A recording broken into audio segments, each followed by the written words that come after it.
Bienvenue à prendre plaisir à l'informatique.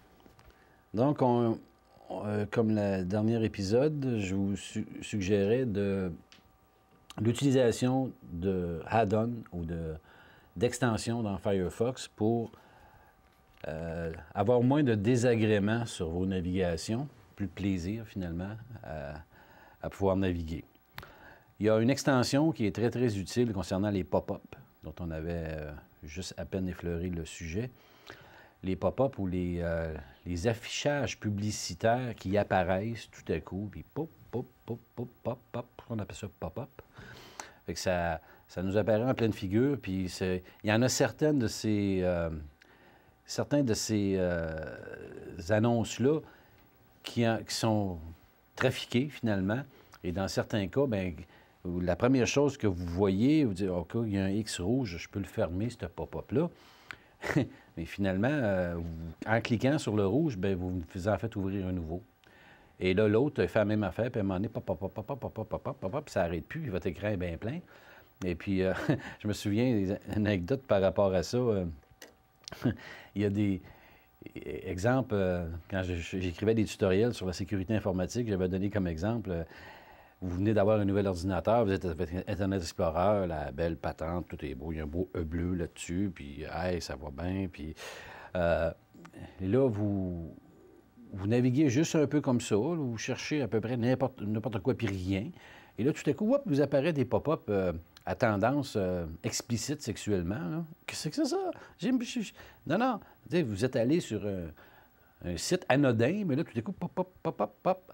Oh, là, vous en fermez une, puis clac, vous en ouvre encore un autre, puis elle a fini, clic, clic, clic, clic, vous n'arrêtez pas, puis finalement, vous n'êtes pas assez vite encore sur la souris pour toutes les fermer, parce que, là, à un moment donné, vous dites, je fais quoi avec ça? Je ferme mon écran, je ferme l'ordi, je déplogue, je m'expatrie d'un autre pays, je fais quoi? Je fais quoi avec ça? Voyons, ça va pas bien. Puis en plus, bien, c'est ça donne que ce matin-là, vous avez votre grand-mère qui vient voir votre nouvelle acquisition. Que c'est-tu beau, un peu, l'informatique puis la technologie. Elle n'a pas connu ça. Elle a 100 ans, elle a tout vu à peu près. Elle veut apparaître l'avion, elle veut apparaître toutes sortes de choses, mais l'Internet, elle ne connaît pas ça, elle. Fait que là, elle arrive chez vous, puis...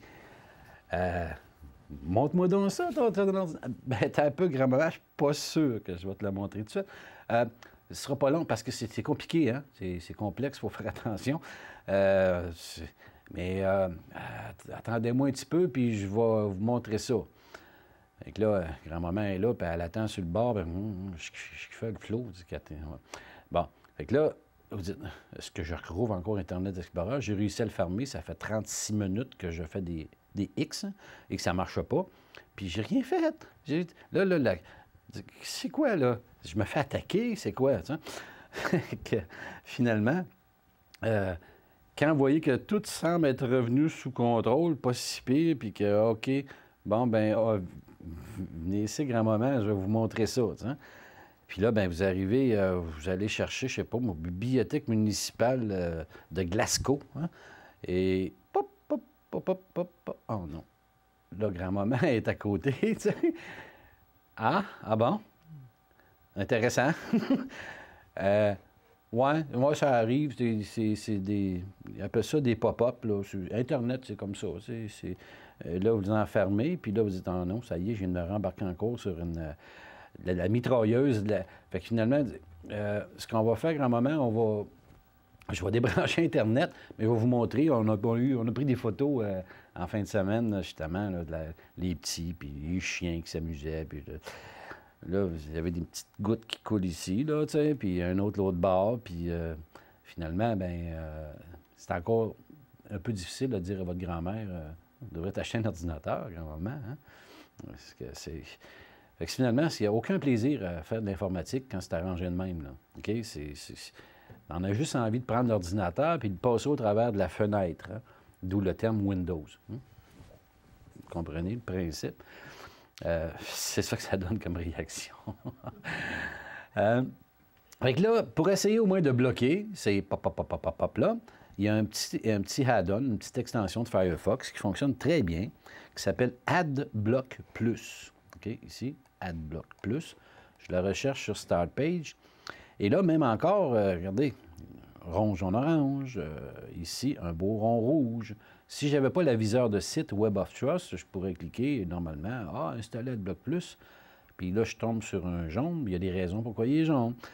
Et là, je n'irai pas sur lui. Bien, je dis, moi, les lumières rouges, j'arrête pas les lumières rouges. Moi, je pèse sa pédale. Oh, OK. Fait que là, il me dit, oh non, bien, c'est ça. Le site pourri. Ah, OK, bien, excusez-moi, je le quitte. Et finalement, recherchez toujours la bonne adresse et suivez ce que l'aviseur de site vous dit. Ça ici, c'est beaucoup plus concluant. AdBlock Plus, module pour Firefox, Mozilla Firefox, et vous voyez que c'est dans la page de téléchargement de Firefox. Donc, je clique dessus. Il ne faut juste pas faire de la cliquette intempestive, OK? Il ne faut pas être trop rapide. Ce pas des pop-up, là. Là, ce qu'on fait, c'est pour pas que vous en ayez. Fait que normalement, vous ne devriez pas avoir besoin de vous exercer trop l'index à essayer de les fermer, puis vous rendre compte qu'Internet est rapide dans ta barnouche, puis plus vous avez que votre Internet est rapide, plus il grande vite aussi. Fait que ça ici, je l'ajoute comme extension à Firefox. Donc, il la télécharge. Il me dit toujours le même avertissement de sécurité ici, mais AdBlock Plus, ils n'ont plus besoin de se casser la tête avec non plus. Fait que je l'installe. Et voilà, il est installé. Fait que là, il dit les pubs seront à présent bloqués. Ah, c'est vrai? Super. On veut bloquer les pubs, bien c'est ça, ça va les bloquer les pubs. Puis on peut même désactiver l'espionnage. Ah bon, OK. Bien, peut-être que oui, il est inactif, mais je vais le rendre actif, moi. OK. Il est en vert, il est actif.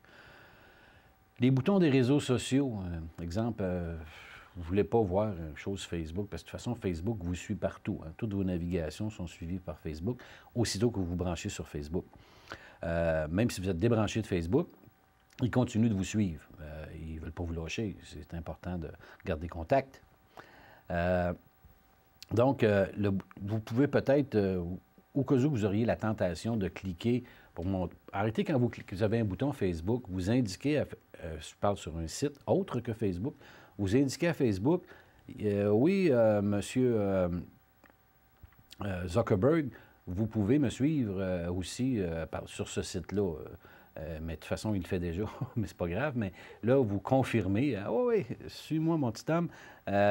Faut que tu vois ce que je fais avec mon ordinateur. T'es pas ma grand-mère, toi, tu sais. Fait que, il est temps. Fait que là, non, on va le supprimer, le bouton, au cas où qu'on aurait la tentation de cliquer dessus, comme j'ai supprimé le bouton d'Internet Explorer. Puis bloquer les logiciels malveillants. Ça peut peut-être être utile, les bloquer, les logiciels malveillants. Il n'y a pas une liste de 100 milliards de malware qui sont connus par AdBlock Plus, mais les principaux, les récurrents qui reviennent tout le temps, il les connaît, puis il va vous les bloquer. Fait qu'il exemple, ces fameuses fenêtres-là qui dit qui vous apparaît, le fameux pop-up, et vous cliquez sur le bouton rouge pour sortir, mettons, pour fermer cette fenêtre-là et qui vous en ouvre 850 après, là. Bien, lui, il n'apparaîtra pas.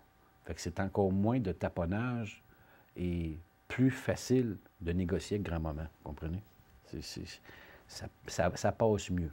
Surtout si, en plus, c'est ça, c'est grand-maman, puis les enfants sont là. C'est super. Et puis ça, on voit ça souvent. Parce que c'est récurrent. Fait que les pubs seront bloqués avec AdBlock Plus. Vous voyez, il y a un petit stop rouge qu'il y a là. C'est assez évident. Et vous avez des options aussi, parce qu'il y a des places que vous pouvez accepter les publicités, parce que les sites vivent de publicité. Donc, si c'est un site que vous aimez et qui vous aide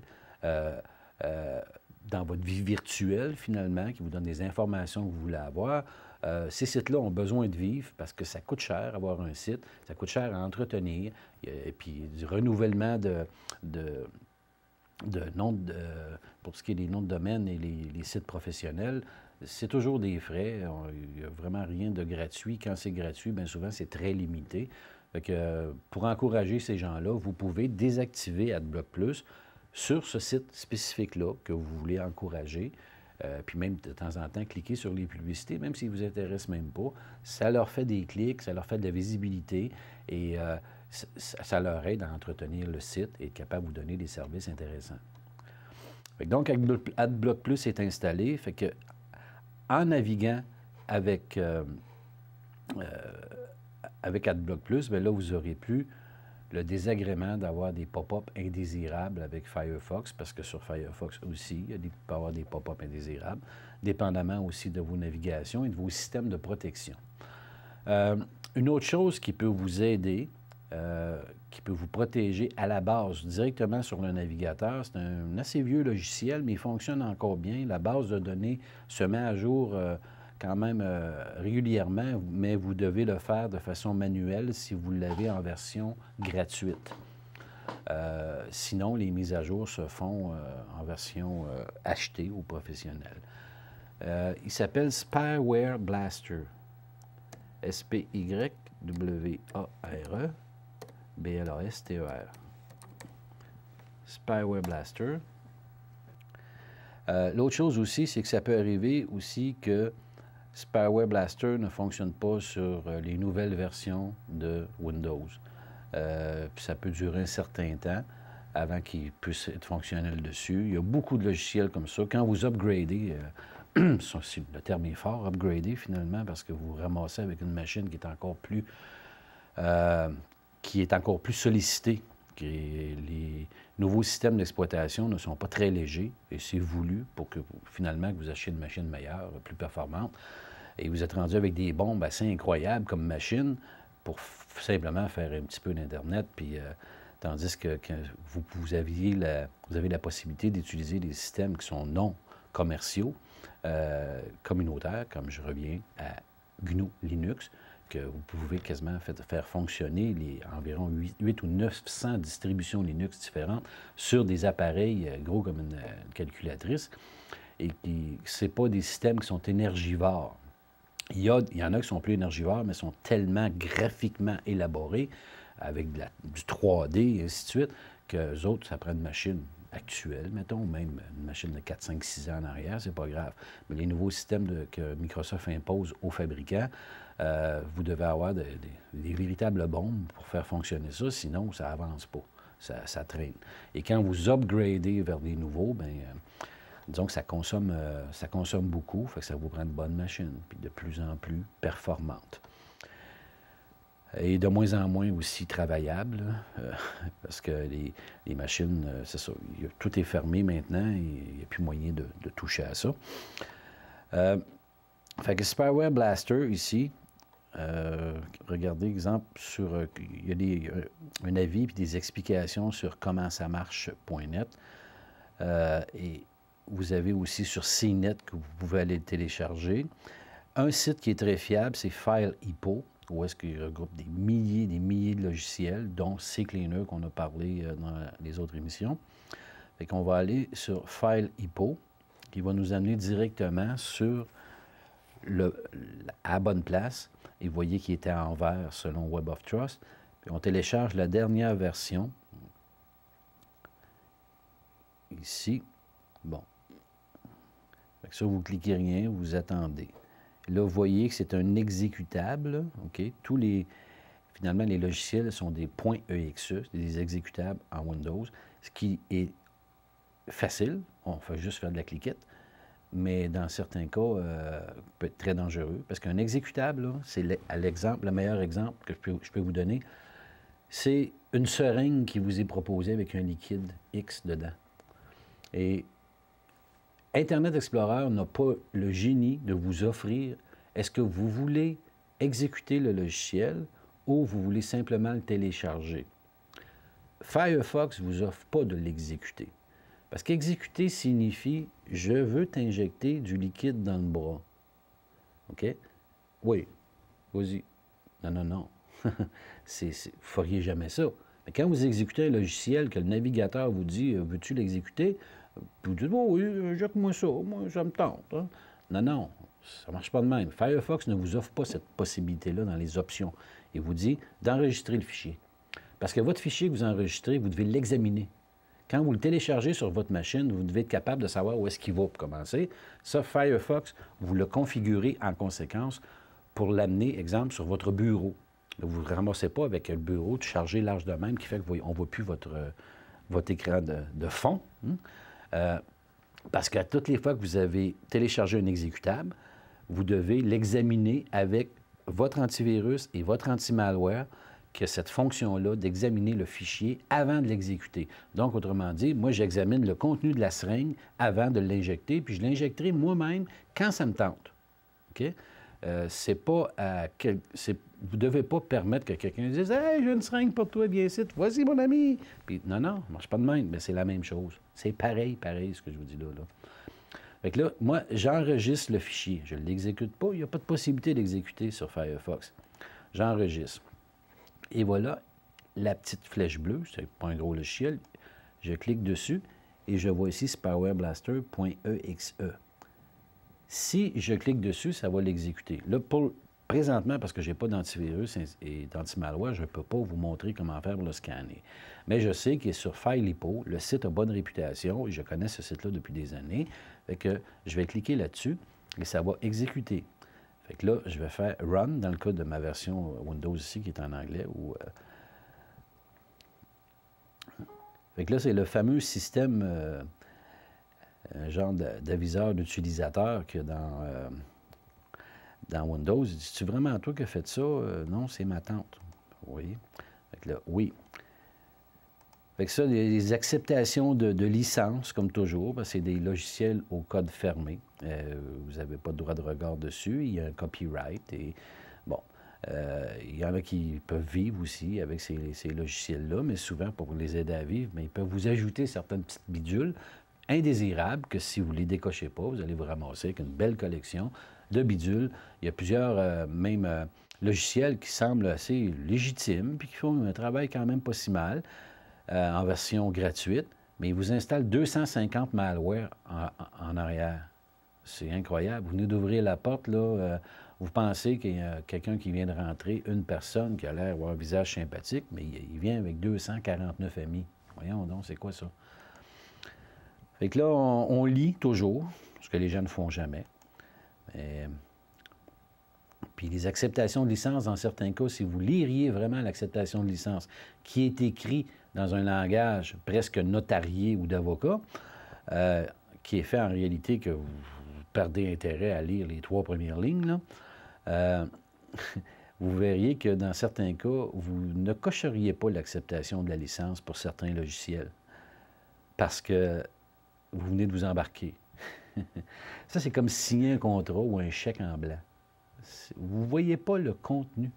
Juste en achetant un ordinateur, c'est comme ça aussi. Il vient, il naît, moi j'aime bien prendre cet exemple-là, naître avec la tâche originelle. Un ordinateur, un PC, ça naît avec un Windows dedans. Et avec Windows, naît Internet Explorer. Et avec Internet Explorer, naît Hotmail, ou maintenant qui est Outlook. Mais finalement, vous êtes toujours connectés et dépendants de Windows, de Microsoft, qui a imposé par son monopole un système qui vient comme une tâche originelle dans un ordinateur. Comprenez-vous le principe? J'ai terminé ça, c'est écrit Run, fait qu'il va me faire, il va m'activer Spyware Blaster. Bon, fait que Spyware Blaster, il est en anglais, OK? Fait que si vous ne comprenez pas l'anglais, vous allez faire à peu près comme tout le monde, vous allez dire Next. Hein? On ne peut pas faire d'automatique updating. On peut pas le. Il faut le faire de façon manuelle, comme je vous disais, parce que c'est la version gratuite. Fait que là, je fais ça. Donc, pour Internet Explorer, là, les protections sont Protection Disable. Les protections sont désactivées. Et moi, il faut que je les active. Donc, je dois corriger ça. Et là, regardez-moi la liste d'ActiveX et de bidules. Bon, là, ça ne semble pas vouloir dérouler, là. C'est normal, c'est un Windows. Je me plais à dire des fois qu'un Windows qui ne plante pas, il y a un bug. Ça fait que je vais activer ici les protections contre les ActiveX, qui sont des algorithmes très puissants que Microsoft se sert et dont eux-mêmes considèrent que c'est très puissant et dangereux et qu'eux-mêmes suggèrent de les supprimer une fois que vous les avez utilisés en allant sur leur site. Pour vous dire, même eux ont peur des échapper. Ils ont peur d'échapper le contrôle de ces ces bêtes féroces-là qui sont les ActiveX. Fait que donc, il y en a une belle grande panoplie. Là, ça vient de dégeler. Fait que ça ici, on va se protéger contre tout ça. Fait que ça, c'est fait. Ensuite, la protection des cookies. Les petits biscuits, là. OK? Fait qu'on va aussi se protéger des petits cookies. Fait que ça, ici, c'était pour Internet Explorer. Maintenant, Restricted Site, les sites de restriction. Il faut aussi le cocher puis protéger contre ces sites de restriction-là. Ensuite, regardez bien la différence. Mozilla Firefox. Premièrement, il n'a pas d'ActiveX fonctionnel sur Mozilla Firefox. Et la seule chose qui a besoin d'avoir de la protection active, c'est contre les cookies. C'est juste ça. Fait qu'on va le cocher, les cookies, et puis on se protège contre ça. Et voilà, c'est fait. On peut faire un snapshot qu'on appelle, c'est une image de votre navigateur actuel qui est fonctionnel, qui n'a pas de malware dedans, qui n'a pas 56 barres d'outils. Et on peut éventuellement restaurer à une heure antérieure, un peu comme le système Windows, mais votre navigateur. Donc là, lui, il va protéger votre navigateur en temps réel sur la liste de malware ou de spyware qui sont natifs, dans certains cas, à certains navigateurs et qui peuvent peut-être s'ajouter via d'autres bidules dans Firefox, finalement, que vous n'avez pas vu. Fait que ça se fait juste sur le navigateur Internet. Donc, ce n'est pas un antivirus, ce n'est pas un anti-malware, ce n'est pas un anti-spyware. Il est là pour les blaster, lui. Spyware Blaster, il est là pour les faire exploser avant qu'ils rentrent dans votre machine. C'est brillant comme système, là. Parce que c'est pas quand ils sont rendus dans la machine qu'il est le temps de les sortir puis de faire des dégâts, comme je vous ai expliqué, je crois, dans les premières émissions. Portier, il est là pour empêcher les drôles de têtes de rentrer dans un établissement. Les gens qui ne semblent pas de confiance ou qui n'ont pas une badge qui devrait, une identité qui prouverait qu'ils sont corrects pour rentrer là. Lui, il doit trier. C'est ce qu'il fait, il trie. Puis si le portier ne fait pas sa job, parce qu'il y a de nouveaux visages, puis il n'est pas sûr, puis l'autre est très insistant, puis il dit « Ah, OK, vas-y », puis il finit par faire du grabuge dans la place, bien, ça va reprendre du grabuge pour leur sortir de la place, puis c'est déplaisant. Hein? Fait que c'est vraiment le principe de portier.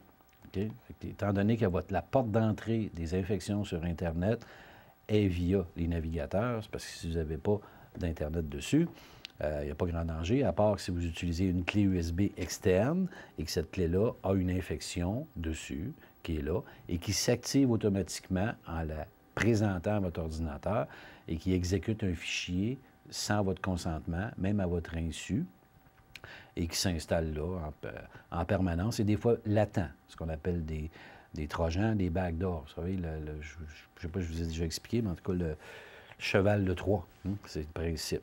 Il rentre dans la place, un beau cheval, un beau cadeau, mais finalement, la nuit, ça sort et ça massacre tout le monde.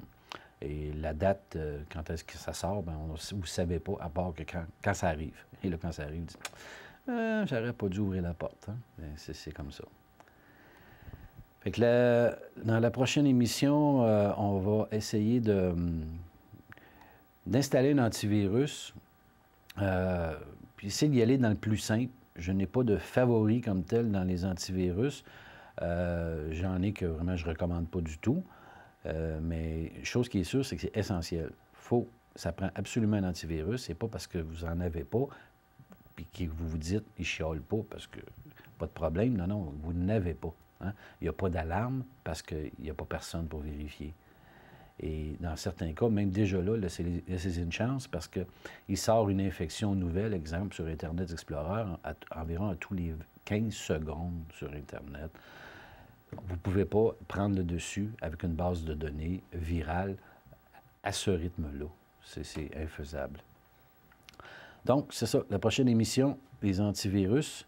Et je peux en suggérer quelques-uns, mais c'est sûr qu'on va en installer juste un, parce qu'on ne doit jamais en installer deux qui font le même travail, sinon ils sont conflictuels, comme je vous ai expliqué dans l'émission précédente.